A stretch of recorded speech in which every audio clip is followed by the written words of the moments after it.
大家好，我是小菜花，今天和大家分享简单又好喝的止咳汤。梨1个，金桔半斤，红枣几个，枸杞一些，冰糖2块。在金桔上撒上一些盐，用盐把金桔表面搓洗一下，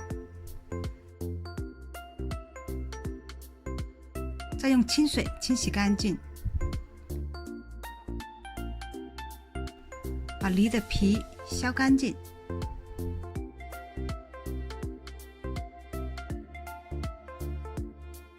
把洗干净的金桔从中间切开，切成2半。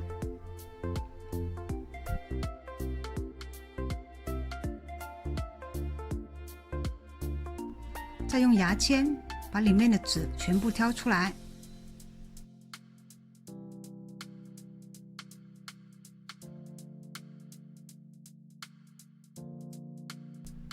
梨去核，把梨切成小块。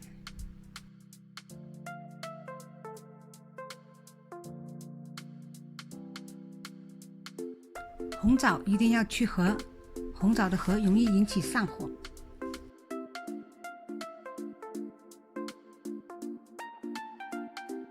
准备一个砂锅，把处理好的梨、金桔、红枣、冰糖放进来，接着一次性倒入大半锅清水，大火烧开后转小火，盖上锅盖熬煮20分钟。